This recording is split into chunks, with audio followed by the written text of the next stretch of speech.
Good morning student. चलिए हम आज की क्लास स्टार्ट करते हैं। तो हम कौन सा अध्याय पढ़ रहे थे? अध्याय 5 बल एवं गति के नियम। इसके पहले वाले वीडियो में हमने गति का प्रथम नियम और द्वितीय नियम के बारे में पढ़े थे, प्रथम और द्वितीय नियम। आज जो हम पढ़ेंगे वो गति के तृतीय नियम के बारे में पढ़ेंगे। उसको गति के तृतीय नियम को पढ़ने के लिए हम एक प्रयोग करेंगे या फिर एक क्रियाकलाप के माध्यम से इसको समझेंगे। तो चलिए हम गति के तृतीय नियम को समझते हैं। तो इसमें हम क्या करेंगे, इस प्रयोग को करने के लिए सबसे पहले हमें क्या करना पड़ेगा, एक स्प्रिंग बैलेंस लेना पड़ेगा। तो स्प्रिंग, ये यहाँ पर जो चित्र में दिख रहा है वो स्प्रिंग बैलेंस ए है और ये स्प्रिंग बैलेंस बी है। तो सबसे पहले हमें स्प्रिंग बैलेंस ए को क्या करना है, उसकी स्थिर अवस्था को सबसे पहले स्प्रिंग बैलेंस ए लेना है और उसकी स्थिर अवस्था को दीवार की कील से क्या करना है, उसको लटका देना है। ये अभी भूल जाइए, ये वाला हिस्सा मान लो जाए हमारे पास ये स्प्रिंग बैलेंस ए है जिसको हमने दीवार पर कील से क्या कर दिया है, लटका दिया है। उसके बाद हम क्या करेंगे, ये वाला सिरे को अभी भूल जाओ, ये तो जुड़ा हुआ है।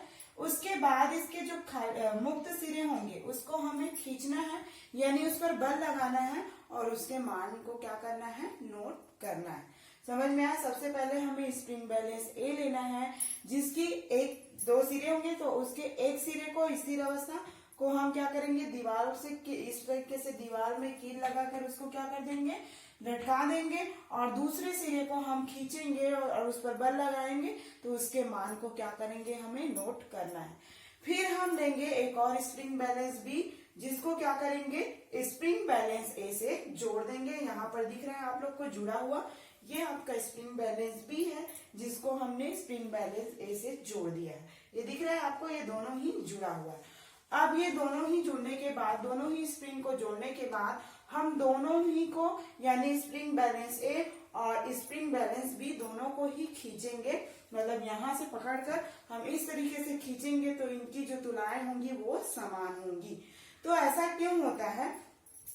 तो इस उदाहरण से ये पता चलता है कि जैसा कि स्प्रिंग बैलेंस बी जो है वो क्या है, स्प्रिंग बैलेंस ए पर बल लगाती है और स्प्रिंग बैलेंस ए जो है वो स्प्रिंग बैलेंस बी पर विपरीत दिशा में समान बल लगाती है। यहाँ पर देख रहे हो, स्प्रिंग बैलेंस ये जो बी है वो क्या होता है, स्प्रिंग बैलेंस ए पर बल लगाती है। तो ये जो स्प्रिंग बैलेंस ए है ये बी पर क्या होते हैं, विपरीत दिशा में समान बल लगाती है और इस तरीके से दोनों ही समान बल क्या है, दो अलग अलग वस्तुओं पर कार्य करते हैं। यहाँ पर स्प्रिंग ए और बी दो अलग अलग स्प्रिंग है, तो यहाँ पर क्या होगा, दोनों ही बल समान होंगे तो वो क्या है, दो अलग अलग वस्तुओं पर कार्य करेंगे। हम ये देखेंगे कि जब एक वस्तु दूसरी वस्तु पर बल लगाती है तो दूसरी वस्तु पहली वस्तु के विपरीत दिशा में समान बल लगाती है। यहाँ पर ये समझ लीजिए हमारा एक वस्तु क्या है, आपका बी है, तो क्या है, ये बी जो है वो किस पर, ए पर बल लगा रही है और फिर जो ए स्प्रिंग है वो बी पर बल लगा रही है, यानी विपरीत दिशा में। तो यही पर ये कहा गया है कि जब एक वस्तु क्या होती है, जब पहली वस्तु दूसरी वस्तु पर बल लगाती है तो दूसरी वस्तु पहली वस्तु पर समान बल यानी विपरीत दिशा में लगाती है, विपरीत दिशा में समान बल लगाती है। तो इस प्रकार वस्तुओं के बलों को के जो जोड़ होते हैं उसे क्या कहते हैं, क्रिया प्रतिक्रिया कहते हैं। यानी स्प्रिंग बी जो है ए पर बल लगा रहा है और ए जो है वो बी पर विपरीत दिशा में बल लगा रहा है, तो इन्हें ही हम क्या कहते हैं, क्रिया प्रतिक्रिया कहते हैं, इन बलों के जोड़ को।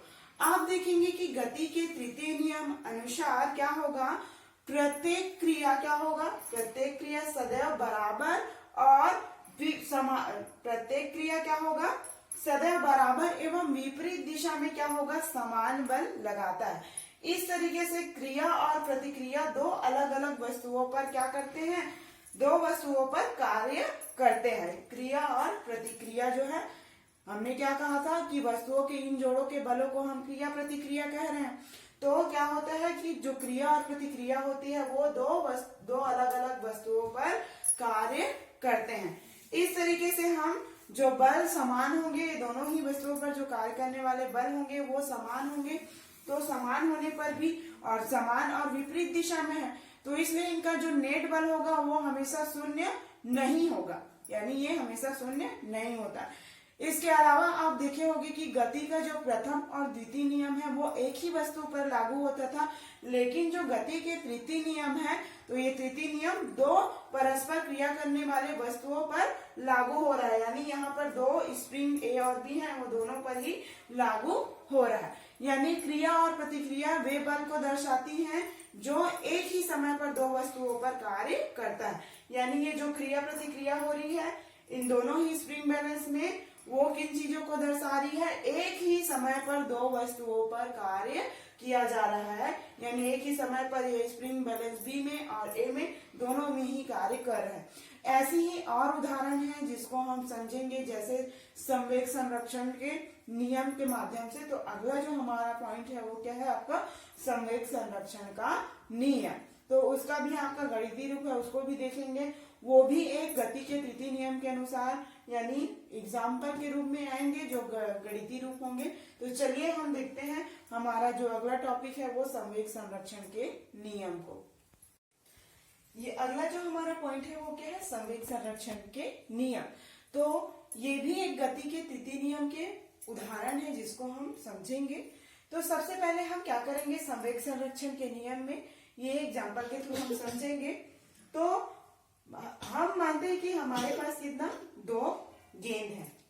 कितना गेंद है, दो गेंद है, ए और बी।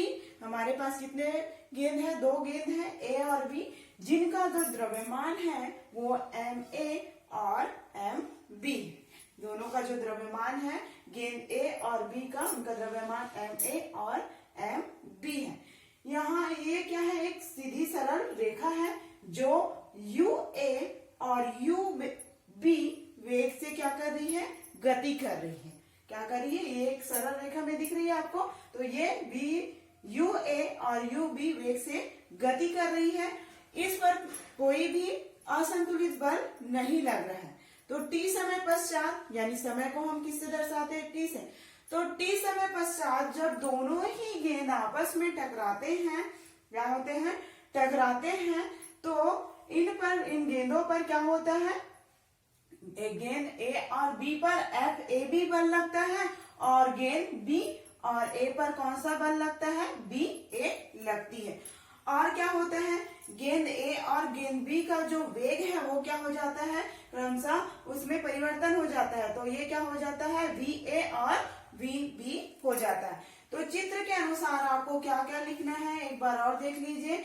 ये भी गति के द्वितीय नियम क्रिया प्रतिक्रिया वाला हम अभी उदाहरण समझे थे ना, वैसे ही यहाँ पर क्या हो रही है, क्रिया प्रतिक्रिया हो रही है। यानी ये ए बी पर बल लग रहा है, फिर बी ए गेंद पर बल लग रहा है। तो उसी को हम चित्र के माध्यम से हम यहाँ पर क्या लिख सकते हैं, चित्र के अनुसार। माना कि हमारे पास दो गेंद है ए और बी जिनका द्रव्यमान है एम ए और एम बी।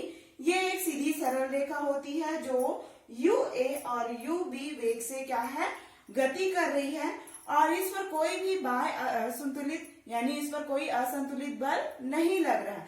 फिर टी समय पश्चात ये गेंद आपस में टकराती है तो गेंद ए और बी पर कौन सा बल लगता है, एफ ए बी, यानी ए बी इस डायरेक्शन में जा रहा है तो कौन सा बल लग रहा है, एफ ए बी। और क्या लगता है, गेंद बी पर, ये देखो क्रिया प्रतिक्रिया यानी विपरीत दिशा में हो रही है, तो गेंद बी पर एफ बी ए बल लगती है। फिर क्या होता है, इसके टकराने के पश्चात क्या हो जाते हैं, इसके वेग क्रमशः यानी गेंद ए और गेंद बी का जो वेग है वो क्या हो जाता है, वी ए और वी बी हो जाता है। तो यहाँ पर हम देखेंगे कि गेंदों द्वारा परस्पर लगाए गए बल क्या होता है, गति के तृतीय नियम के अनुसार। यानी यहाँ पर जो दो गेंद हैं, इन दोनों ही गेंदों के द्वारा परस्पर बल लगाए जा रहे हैं। तो गति के तृतीय नियम के अनुसार क्या होगा, ये समान और विपरीत दिशा में क्या होगा, समान बल लगाएगा। यानी गति के तृतीय नियम के अनुसार समान और विपरीत दिशा में बल लगाता है। तो ये क्या हो जाता है, एफ ए बी, यानी ये एफ क्या हो जाएगा, ये तृतीय नियम के अनुसार एफ गति के बी बराबर क्या हो जाएगा, माइनस एफ बी ए। ठीक है, यानी ये गति के ये दोनों ही गेंद आपस में परस्पर क्या है, बल लगा रहे हैं, तो गति के तृतीय नियम के अनुसार क्या हो जाएगा, ये समान और विपरीत दिशा में बल लगाएगा, यानी ये समान दिशा में ए बी, तो एफ ए बी बराबर माइनस क्या हो जाएगा, एफ बी ए, यानी विपरीत दिशा में बल लगा। अब ये बल लगने के कारण क्या होता है, गेंद के वेग में परिवर्तन होता है। ये दोनों ही बल लगने के कारण क्या होता है, गेंद के वेग में परिवर्तन होता है, जिससे क्या होता है, गेंद के संवेग परिवर्तित हो जाते हैं। तो गति के द्वितीय नियम के अनुसार क्या होगा, गति के द्वितीय नियम के अनुसार, ये तो गति का तृतीय नियम हो गया, तृतीय नियम, गति के तृतीय नियम के अनुसार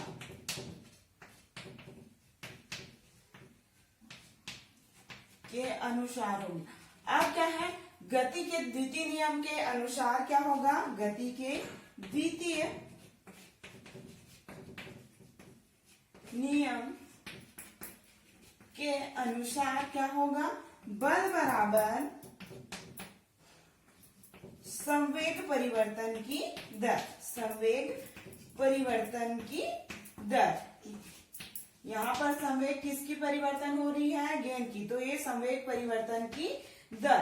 तो आपका समीकरण क्या हो जाएगा, बल क्या लग रहा है, आपका बल जो है वो क्या लग रहा है, एफ ए बी, पहले जो बल है वो क्या लग रहा है, एफ ए बी, तो उसके संवेग में परिवर्तन यानी क्या हो जाएगा आपका एम बी, क्या हो जाएगा एम बी, और ये क्या हो जाएगा वी बी माइनस क्या हो जाएगा यू बी, यह बटे क्या हो जाएगा, टी समय पश्चात हो रहा है तो ये टी, तो ये क्या हो रहा है आपका, यहाँ पर बल बराबर संवेग में परिवर्तन की दर हो रहा है, तो पहले बल किस पर लग रहा है, एफ ए बी पर, तो इसका क्या हो जाएगा एम बी, आपका क्या हो जाएगा एम बी माइनस क्या हो जाएगा एम बी, और वी बी माइनस क्या हो जाएगा एफ बी बटे टी।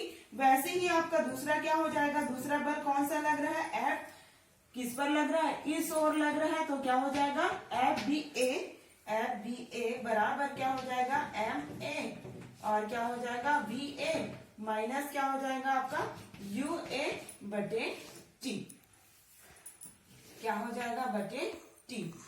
अब इसको हम गति के तृतीय नियम के अनुसार क्या करेंगे, हल करेंगे। यहाँ पर देखेंगे गति के तृतीय नियम के अनुसार क्या करेंगे, इसको हम हल करेंगे, तो देखेंगे कि इसको एफ ए बी बराबर क्या हो जाएगा, मान रख देंगे, उसको मुझे मिटाना पड़ेगा, तो एक बार और देख लीजिए आप लोग को क्या क्या लिखना है, यहाँ तक मैं दोबारा रिपीट कर देती हूँ, उसके बाद मैं आगे बढ़ूंगी। सबसे पहले हम एक संवेग संरक्षण के नियम के लिए क्या है, हमारे पास मान लो जाए दो गेंद है जिनका द्रव्यमान एम ए और एम बी है, ठीक है, और ये एक सीधी सरल रेखा में क्या है यू ए और यू बी वेग से गति कर रही है, और इस पर कोई भी असंतुलित बल कार्य नहीं कर रहा है, यानी कोई भी बल नहीं लग रहा है। तो टी समय पश्चात जब दोनों ही गेंद आपस में टकराती हैं, तो गेंद ए और बी पर कौन सा बल कार्य करता है, एफ ए बी, और गेंद बी और ए पर कौन सा बल कार्य करता है, एफ बी। तो टकराने के पश्चात फिर ये बल कार्य करता है, तो गेंद ए और बी का जो वेग है वो क्या हो जाता है, क्रमशः वी ए और वी बी हो जाता है। इसके बाद क्या हो रहा है, इसके कारण क्या होता है, गेंदों द्वारा परस्पर बल लग रहे हैं, यानी दोनों ही गेंदों द्वारा आपस में परस्पर लग रहा है, तो परस्पर बल लग रहा है, तो गति के तृतीय नियम के अनुसार क्या हो जाएगा, इनका जो बल है वो समान और विपरीत दिशा में लगेगा, तो ये क्या हो जाएगा आपका एफ ए बी बराबर क्या हो जाएगा एफ बी ए, यहाँ पर जो लिखा है एफ ए बी बराबर माइनस एफ बी ए, ठीक है। अब ये हो गया, इसके कारण क्या हो रहा है, इन गेंदों के वेग में परिवर्तन हो रहा है, जिससे गेंद के संवेग परिवर्तित हो जा रहे हैं, तो क्या होगा, गति के द्वितीय नियम के अनुसार बल बराबर संवेग परिवर्तन की दर। तो हमें देखना है कि पहले गेंदों में कौन सा बल लग रहा है, एफ ए बी लग रहा है, तो एफ ए बी आ रहा है, उसके संवेग में परिवर्तन यानी क्या हो जाएगा आपका, ये आपका एम बी, तो क्या हो जाएगा एम बी बराबर वी बी, ब्रैकेट में इसको वी बी लिख लेंगे माइनस यू बी बटे टी, यानी ये पूरा आपके संवेग में परिवर्तन की जो दर है। फिर दूसरा बल हमारा कौन सा लग रहा है, ये विपरीत दिशा में लग रहा है, तो क्या हो जाएगा ये एफ बी ए में, यानी एफ बी ए में, तो यहाँ पर क्या हो जाएगा M A V A minus क्या हो जाएगा यू ए बटे टी। अब ये हो गया, इसको हम गति के तृतीय नियम के अनुसार क्या करेंगे, हल करेंगे। आगे देखिए, फिर से गति के तृतीय नियम, गति के तृतीय नियम से, ठीक है, किससे आएगा आपका, नियम से। तो गति के तृतीय नियम से आपका क्या आया है, आपका ये आया है ना, क्या आया है, एफ ए बी बराबर माइनस एफ बी ए, ठीक है। अब इस पर हम मान रख देंगे। एफ ए बी का मान क्या दिया हुआ है, एफ ए बी का मान ये दिया हुआ है, तो हम लिख देंगे एम बी, मान रख देंगे यहाँ पर वी बी माइनस क्या हो जाएगा, यू बी, ठीक है, बटे क्या हो जाएगा आपका टी। ये किसका है, आपका किसका मान है, एफ ए बी का। अब क्या हो जाएगा, बराबर माइनस एफ बी ए का मान रखेंगे, तो एफ बी ए का मान क्या दिया हुआ है आपका, एम ए ब्रैकेट में क्या हो जाएगा आपका वी ए माइनस क्या हो जाएगा यू ए बराबर क्या हो जाएगा, ये आपका माइनस लगा हुआ है तो ये माइनस आ जाएगा, माइनस और ये क्या हो जाएगा एम ए और we A minus U A बटे टी, ठीक है। अब हम गुणा करेंगे इन सब का, ठीक है। अब हम क्या करेंगे, इसको गुणा करेंगे तो क्या हो जाएगा, ये आपका ये टी टी अगर हम ये करेंगे तो ये टी टी क्या हो जाएगा, कट जाएगा, ठीक है। तो सबसे पहले हम किसका किसका गुणा करेंगे, इसका, तो क्या हो जाएगा M B V B minus क्या हो जाएगा एम बी यू बी बराबर क्या हो जाएगा, अगर हम ये टी को पक्षांतर कर देंगे इस तरीके से, आपको समझ में नहीं आ रहा होगा तो एक तरीके से और लिख देती हूँ, यहाँ पर एम बी और V B minus U B. अब ये टी जो है वो क्या हो जाएगा आपका उधर चले जाएगा यानी गुणे में चले जाएगा, तो माइनस एम ए और ये क्या हो जाएगा we A minus U A बटे टी, और ये क्या हो जाएगा यहाँ पर गुणे में, सॉरी यहाँ पर दिख नहीं रहा है, एक मिनट, क्या हो जाएगा ये एम ए और ये क्या हो जाएगा वी ए और माइनस यू ए, अब बटे क्या हो जाएगा टी, और ये वाला इधर वाला पक्षांतर करेंगे तो भाग का गुणा, यानी आपका समीकरण का नियम क्या है, पद के हिस्से का पक्षांतर करने पर गुणे का भाग और भाग में गुणा हो जाता है। तो यहाँ पर टी जो है वो बटे में है तो वहां क्या हो जाएगा गुणे में चला जाएगा, तो इस तरीके से ये टी टी क्या हो जाएगा कट जाएगा। तो हमारे पास क्या बचेगा एम बी और क्या बचेगा यहाँ से V B minus U B बराबर क्या है आपका फिर से ये माइनस एम ए और क्या होगा B A minus U A, इस तरीके से बचेगा।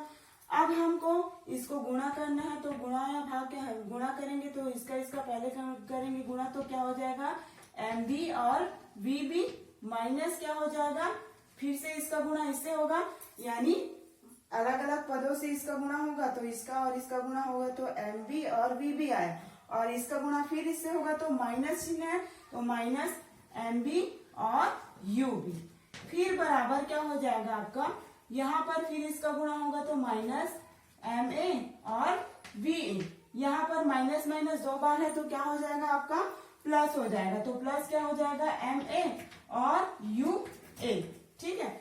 अब इस तरीके से इधर वाले हिस्से को हम मिटा देते हैं।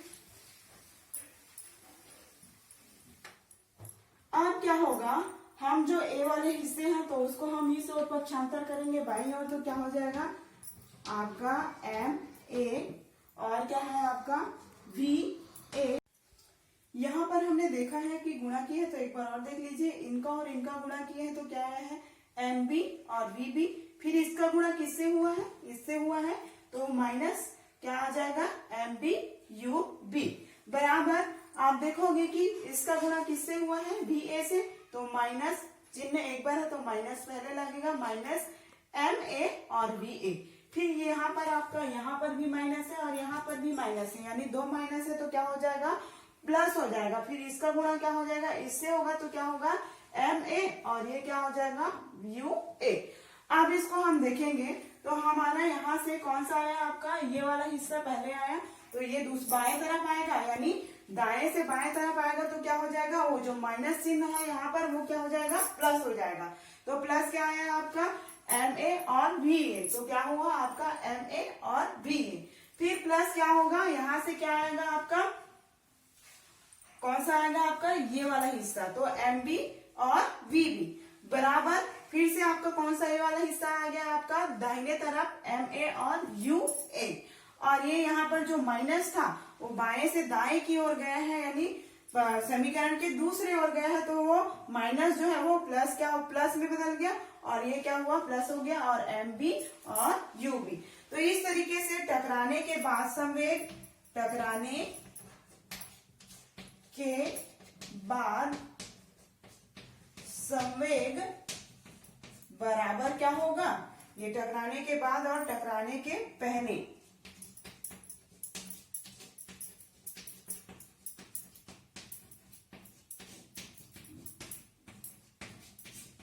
तो ये जो आपको दिखाई दे रहा है वो क्या है, टकराने के बाद का जो संवेग है MA और VA प्लस MB VB, और टकराने के पहले का जो संवेग है वो क्या है, MA UA plus MB UB।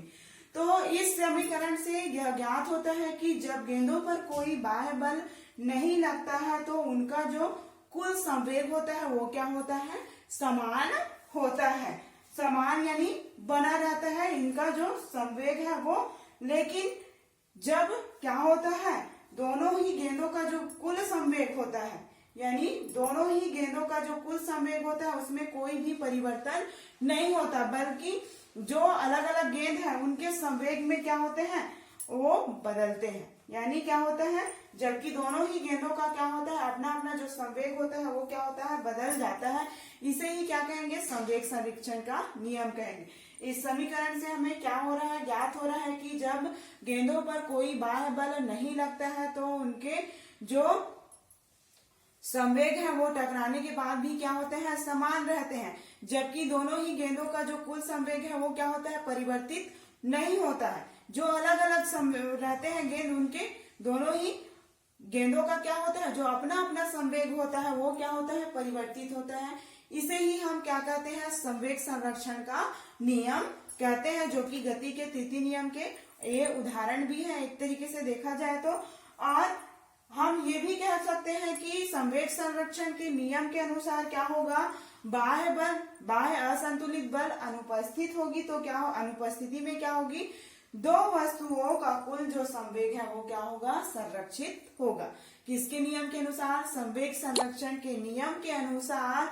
जब बाह्य असंतुलित बल नहीं की अनुपस्थिति में क्या होगा, दो वस्तुओं का जो संवेग है, कुल संवेग है वो क्या होता है, संरक्षित होता है। किसके नियम के अनुसार, संवेग संरक्षण के नियम के अनुसार। तो इस तरीके से ये आपका जो चैप्टर है बल एवं गति के नियम वो पूरी तरीके से कंप्लीट हो गया है। और इसके नोट्स मैंने PDF के माध्यम से पहले ही दे दी हूँ आप लोग को, तो उसको आप, ये फिजिक्स से रिलेटेड चैप्टर है तो इसको आप फिजिक्स की कॉपी में, या 3 पार्ट किए होंगे कॉपी को, तो फिजिक्स वाले पार्ट में इसका नोट्स आप लोग लिखेंगे। अब नेक्स्ट चैप्टर हम नेक्स्ट वीडियो में पढ़ेंगे। तब तक के लिए थैंक यू।